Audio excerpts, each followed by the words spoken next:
اسلام ہماری پہچان کے پیارے ناظرین و سامعین، السلام علیکم ورحمۃ اللہ وبرکاتہ۔ ہمارا آج کا عنوان ہے حضرت محمد صلی اللہ علیہ وسلم کی ولادت باسعادت اور بچپن۔ اس بات پر تو سب کا اتفاق ہے کہ آپ صلی اللہ علیہ وسلم کی ولادت باسعادت ماہ ربیع الاول میں اس سال ہوئی جس میں اصحاب فیل نے بیت اللہ پر حملہ کیا تھا۔ یمن کے بادشاہ نے ہاتھیوں کی فوج لے کر بیت اللہ پر چڑھائی کی تھی۔ ان لوگوں کو اصحاب فیل کہا جاتا ہے۔ خداوند عالم نے ان کو ابابیل یعنی چند حقیر جانوروں کی ٹکڑیوں کے ذریعے شکست دی، جس کا واقعہ قرآن عزیز میں بھی موجود ہے۔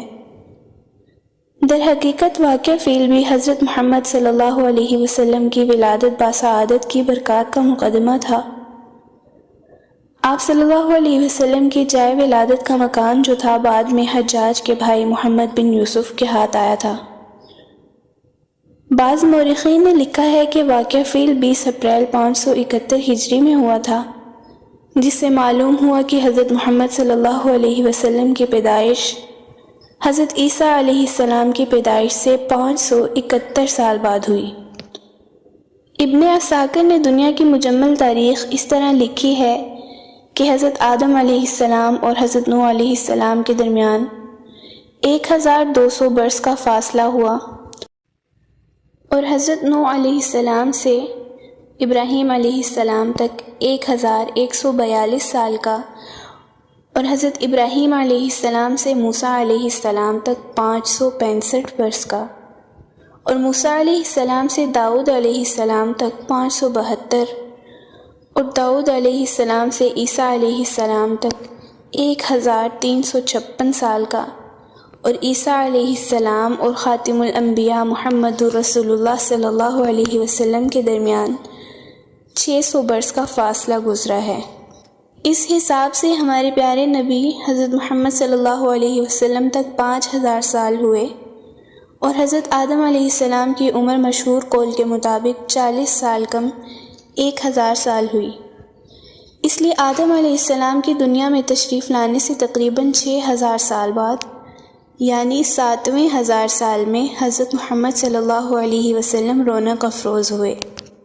تو جس سال اصحاب فیل کا حملہ ہوا اس کے ماہ ربیع الاول کی 12ویں تاریخ کو آپ صلی اللہ علیہ وسلم کی ولادت باسعادت ماہ ربیع الاول میں دوشنبہ کے دن یعنی سوموار کے دن ہوئی۔ لیکن تاریخ کے تعین میں 4 اقوال مشہور ہیں، دوسری 8ویں تاریخ، 10ویں تاریخ، 12ویں تاریخ، مگر مشہور قول 12ویں تاریخ کا ہے۔ روز دوشنبہ یعنی سوموار کا دن دنیا کی عمر میں ایک نرالا دن تھا کہ آج پیدائش عالم کا مقصد، لیل و نہار کے انقلاب کی اصلی غرض، آدم اولاد کا فخر، کشتی نوح کی حفاظت کا راز، ابراہیم کی دعا اور موسیٰ و عیسیٰ کی پیش گوئیوں کا مصداق، یعنی ہمارے آقا انعامدار محمد رسول اللہ صلی اللہ علیہ وسلم رونق افروز عالم ہوتے ہیں۔ صحیح احادیث میں ہے کہ ولادت کے وقت آپ صلی اللہ علیہ وسلم کی والدہ ماجدہ کے بطن سے ایک ایسا نور ظاہر ہوا جس سے مشرق و مغرب روشن ہو گئے، اور بعض روایات میں ہے کہ آپ صلی اللہ علیہ وسلم زمین پر جلوہ افروز ہوئے تو دونوں ہاتھوں پر سہارے دیے ہوئے تھے۔ پھر آپ صلی اللہ علیہ وسلم نے خاک کی مٹھی بھری اور آسمان کی طرف دیکھا۔ اب ہم بات کرتے ہیں آپ صلی اللہ علیہ وسلم کے والد کی وفات کے بارے میں۔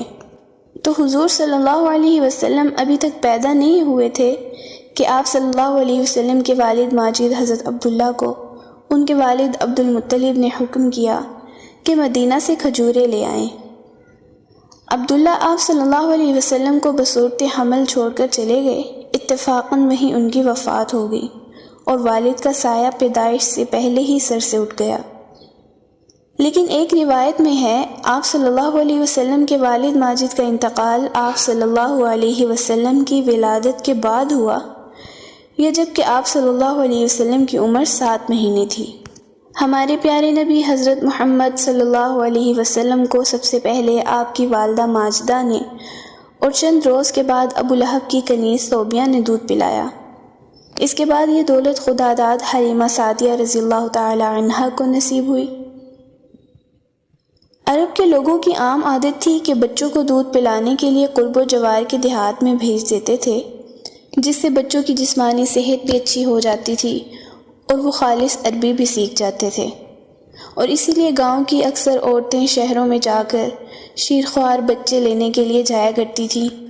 حضرت حلیمہ سعدیہ کا بیان ہے کہ میں طائف سے بنی سعد کی عورتوں کے ہمراہ دودھ پینے والے بچوں کی تلاش میں مکہ کو چلی۔ اس سال قحط تھا، میری گود میں ایک بچہ تھا، مگر فکر و فاقہ کی وجہ سے اتنا دودھ نہ تھا جو اس کو کافی ہو سکے۔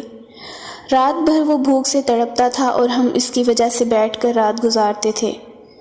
ہمارے پاس ایک اونٹنی بھی تھی مگر اس کے ہاں بھی دودھ نہ تھا۔ مکہ کے سفر میں جس دراز گوشت پر سوار تھی وہ بھی اس قدر لاغر تھا کہ سب کے ساتھ چل نہ سکتا تھا۔ ہم راہی بھی اس سے تنگ آ رہے تھے۔ بالآخر مشکل سے یہ سفر طے ہوا۔ مکہ پہنچے تو رسول اللہ صلی اللہ علیہ وسلم کو جو بھی عورت دیکھتی تھی اور یہ سنتی تھی کہ آپ صلی اللہ علیہ وسلم یتیم ہیں تو کوئی قبول نہ کرتی تھی، کیونکہ زیادہ انعام و اکرام کی توقع نہ تھی۔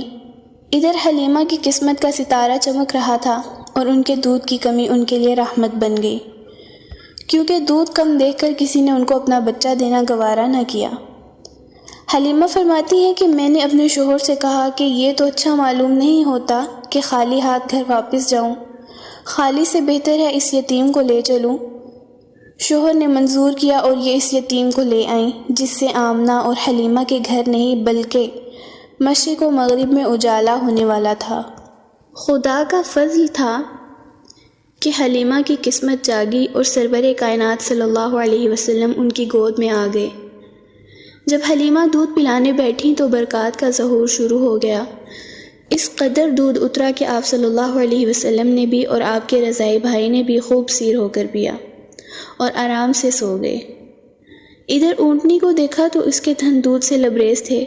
میرے شوہر نے اس کا دودھ نکالا اور ہم سب نے بھی سیر ہو کر پیا اور رات بھر آرام سے گزری۔ مدتوں بعد یہ پہلی رات تھی کہ ہم اطمینان کے ساتھ نیند بھر کر سوئے تھے۔ اب تو میرا شوہر بھی کہنے لگا کہ حلیمہ تم تو بڑا ہی مبارک بچہ لائی ہو۔ میں نے کہا مجھے بھی یہی توقع ہے کہ یہ نہایت مبارک لڑکا ہے۔ اس کے بعد ہم مکہ سے روانہ ہوئے۔ میں آپ صلی اللہ علیہ وسلم کو گود میں لے کر اسی دراز گوشت پر سوار ہوئی، مگر اس مرتبہ خدا کی قدرت کا یہ تماشا دیکھتی ہوں کہ اب وہ اتنا تیز چلتا ہے کہ کسی کی سواری اس کے گرد کو نہیں پہنچتی۔ میری ہمراہی عورتیں تعجب سے کہنے لگی کہ یہ وہی ہے جس پر تم آئی تھی۔ بہرحال راستہ قطع ہوا، ہم گھر پہنچے۔ وہاں سخت قحط پڑا ہوا تھا۔ تمام دودھ کے جانور دودھ سے خالی تھے، لیکن میرا گھر میں داخل ہونا تھا اور میری بکریوں کا دودھ سے بھرنا۔ اب روز میری بکریاں دودھ سے بھری آتی اور کسی کو ایک قطرہ بھی نہیں ملتا۔ میری قوم کے لوگوں نے اپنے چرواہوں سے کہا کہ تم بھی اپنے جانور اسی جگہ چراؤ جہاں حلیمہ کی بکریاں چرتی ہیں، مگر وہاں تو چراغاں اور جنگل کی خصوصیت نہ تھی بلکہ کسی اور ہی لال کی خاطر منظور تھا۔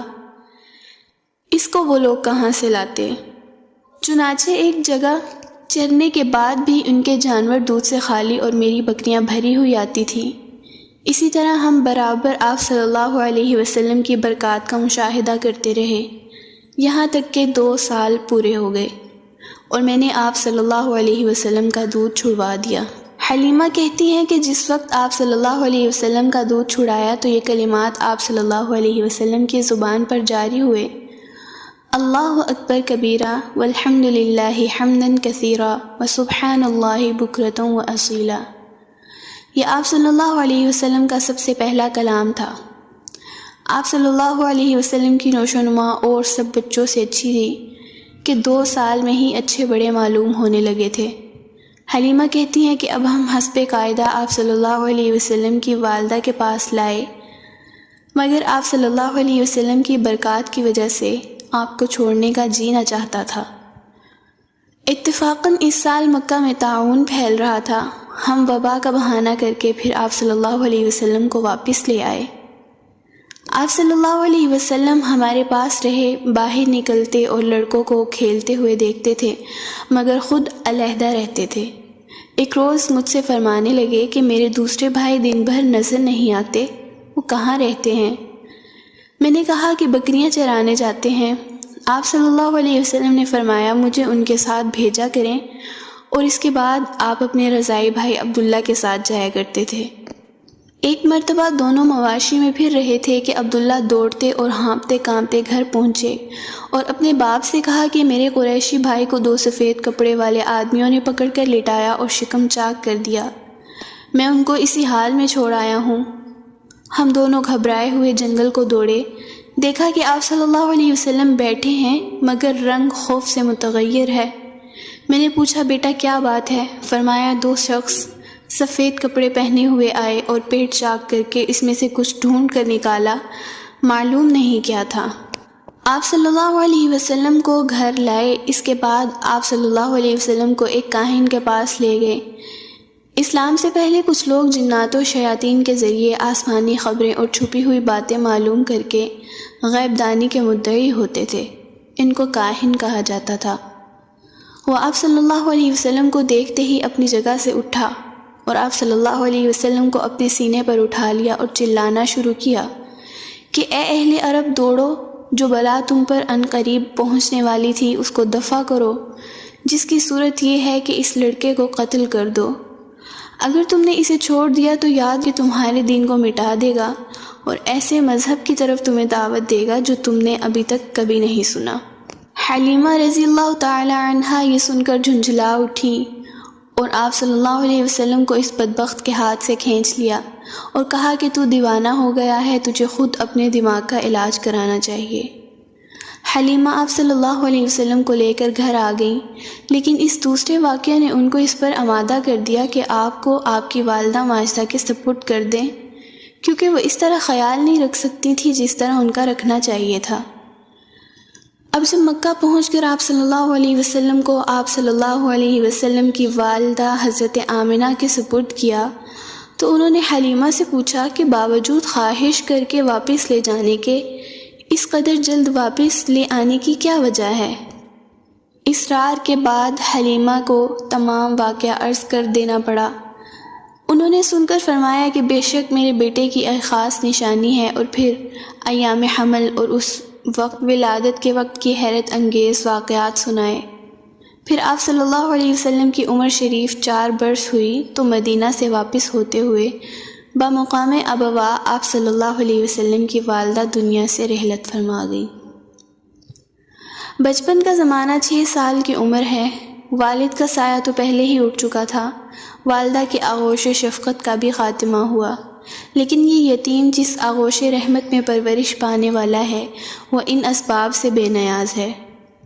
والدین کے بعد آپ صلی اللہ علیہ وسلم اپنے دادا عبد المطلب کے پاس رہے، لیکن خدائے قدوس کو دکھلانا تھا کہ یہ نونہال محض آغوش رحمت میں پرورش پانے والا ہے، مسبب الاسباب اس کی تربیت کا خود کفیل بن چکا ہے۔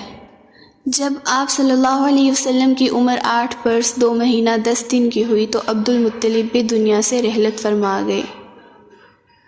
عبد المطلب کے بعد آپ صلی اللہ علیہ وسلم کے حقیقی چچا ابو طالب آپ صلی اللہ علیہ وسلم کے ولی ہوئے اور ان کے پاس رہے، یہاں تک کہ آپ صلی اللہ علیہ وسلم کی عمر شریف 12 برس 2 مہینہ کی ہوئی تو ابو طالب نے تجارت کے لیے ملک شام کے سفر کا ارادہ کیا۔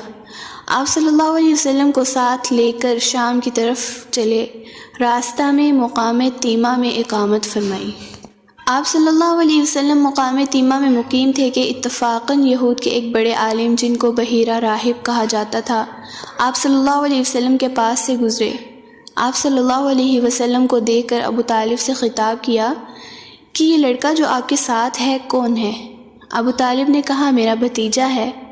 بحیرہ نے کہا کیا آپ اس پر مہربان ہیں اور اس کی حفاظت کرنا چاہتے ہیں؟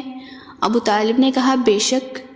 یہ سن کر بحیرہ نے خدا کی قسم کھائی اور کہا کہ اگر تم اس کو ملک شام لے گئے تو اس کو یہود قتل کر ڈالیں گے، کیونکہ یہ خدا کا نبی ہے جو یہود کے دین کو منسوخ کر دے گا۔ میں اس کی صفات اپنی آسمانی کتاب میں پاتا ہوں۔ بحیرہ راہب جو کہ تورات کا عالم تھا اور تورات میں حضرت صلی اللہ علیہ وسلم کا پورا حلیہ مرکوز تھا۔ اس لیے اس نے دیکھ کر آپ صلی اللہ علیہ وسلم کو پہچان لیا کہ یہ وہی خاتم الانبیاء ہیں جو تورات کو منسوخ اور یہود کی حکومت کا خاتمہ کریں گے۔ ابو طالب بحیرہ کے کہنے سے خطرہ پیدا ہو گیا اور وہ حضرت صلی اللہ علیہ وسلم کو مکہ معظمہ واپس لے گئے۔